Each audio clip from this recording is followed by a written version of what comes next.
The Last Child. Chapter 1 Vanished. The last time anyone heard from Lena was on the evening after July 16th. Her voice, crackling slightly over a poor connection, promised her mother she'd visit the next day. Her mother, Martha, hung up, already planning to cook Lena's favorite stew. That promise was never kept.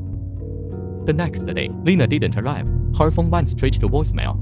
Then, a text message arrived on her brother David's phone. Went to check on a business opportunity with a friend out of town. Don't worry. David stared at the screen. The words felt alien. His sister Lena was a creature of habit, the kind who would announce a trip to the grocery store. A spontaneous cross-country business trip. Impossible. More texts followed, a carefully staged performance of normalcy. Arrived safely in Oakville. Reception is terrible here, don't call. My phone screen is shattered, can only text. The person on the other end was trying too hard, painting a picture of a voluntary departure. But the logic was flawed. If she was with a friend, why couldn't she borrow a phone for a single, reassuring call? The most chilling message came days later. The bank card in my top drawer, can you withdraw $5,000? I need it urgently. Lena had nearly $40,000 in savings, the remainder of the life insurance payout from her second husband's death. It was the only security she and her 3 children had. Someone was after that money. Lena, let me hear your voice. I'll get the money right now, David typed back, his fingers trembling. The digital facade crumbled, the messages stopped. Soon after, the number was dead. David and Martha went to the police, clinging to a fragile hope. Had she been kidnapped by a cold war scam operation? Chapter 2 Whispers in a Small Town. Lena's in-laws lived in a remote, tight-knit community where old traditions died hard and gossip was currency. News of her disappearance spread like wildfire, but it only clouded the truth. Lena had never been a local. She'd arrived, the teenage bride. Her status as an outsider was permanent. Her eldest daughter said she'd left early that morning. Her uncle, Ray, had given her a ride in his pickup truck. Ray, her second husband's older brother, was helpful, almost too eager. Dropped her off at the main road, he told the police. Saw her get into a cab. You know how it is, people get lured by those get-rich-quick schemes. Maybe that's what happened. Her father-in-law, a hard, bitter man, was less charitable, ran off with another man. He spat. She was never happy here. His wife nodded in grim agreement. The town was divided. Some whispered about a secret lover. Others sensed a darker truth. The police found the narrative fraying at the edges. If Lena had planned to leave, why promise her mother a visit? She had just put down a deposit on a small apartment in the nearby city. For a woman who counted every penny, buying clothes from thrift stores, abandoning that money made no sense. Their investigation led them to a man named Carl. Lena had been pressuring him to repay a $7.00 debt from her late husband. They were supposed to meet the day she vanished. Carl, however, became evasive and then fled town after speaking with the police, making him the prime suspect. But alibis checked out. Carl had secret a gambling habit he was hiding, but he wasn't a killer. The lead went cold. Chapter 3 The Helpful Brother-in-Law. Ray was the last person to see Lena alive. In the aftermath, he played the part of the concerned family member perfectly.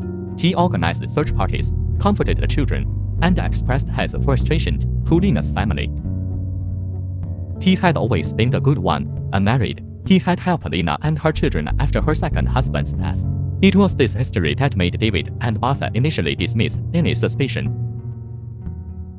But the facade had cracks only outsiders could see. Ray was the main source of the she ran off rumors. After Lena's disappearance, he lost weight, became jumpy, and was plagued by insomnia.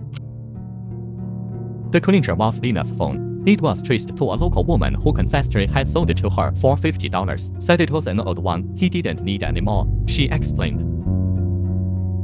When the police came for Ray again, he was gone. A search of his home revealed the truth on his laptop, a browser history filled with searches like how to make a body decompose faster, and missing person statutes of limitations. Chapter 4 A Price Tag on a Life. In the interrogation room, Ray broke down. He confessed he had strangled Lena in his trunk that morning. The motive, however, was 15 years in the making. Lena's life had been a series of transactions. At 16, she was married off to the youngest son of the Miller family, Mark. It was an informal arrangement, no legal marriage. When Mark died in a construction accident, the $50,000 compensation was withheld by his family. Lena, with 2 small children, was destitute. The family offered a solution: marry the third son, Robert. You'll get some of the money. Trapped, she agreed. This time, it was legal. 8 years later, history repeated itself. Robert fell from a scaffold and died. The insurance payout was $150,000. The money became a poison. The eldest brother, Richard, claimed a large chunk for family expenses. The in-laws demanded their share. And then came the finally insulted demand for $25,000, framed as a family duty to ensure her deceased husband's spiritual peace, according to their rigid traditions. It was a ransom for her own freedom, even in death. Lena wanted to leave. She dreamed of moving to the city, of giving her children a better education. To Ray, the unmarried brother left behind, this was a betrayal. He had watched over her, believing she and the money were his rightful due. He saw her attempts to break free as a personal theft. When he realized she was not only leaving but had contacted a lawyer about her rights, his simmering resentment boiled over. In the confined space of his pickup truck, his fantasy of control curdled into a murderous reality. Chapter 5: The Inheritance of Grief. Lena's death did not bring peace. It merely opened the final chapter of exploitation. Her body became an object of contention between the 2 families. Her mother and brother initially fought to bring her home for burial. The Millers insisted on their customary rights. The fight, however, wasn't about love or respect. It was about leverage. In a bleak settlement, David accepted $4,000 from the Millers and relinquished his claim to his sister's remains. It's for the best, David rationalized to his grieving mother. A proper funeral would have cost us thousands. Simultaneously, a cold battle began in court over the guardianship of Lena's 3 children. Whoever won gained control of the remaining insurance money. Both sides claimed the high ground. We only want what's best for the children. From beginning to end, Lena was a commodity. In life, she was a solution to a bachelor's problem, a vessel for inheritance, a problem to be managed. In death, her body and her children were merely the last assets to be divided. Ray was convicted, but not given the death penalty. The court perhaps saw it as a domestic dispute gone horribly wrong. Lena's story was silenced, her struggle erased. She was a whisper of resistance against an ancient, oppressive tide, a whisper that was, in the end, swallowed by the silence.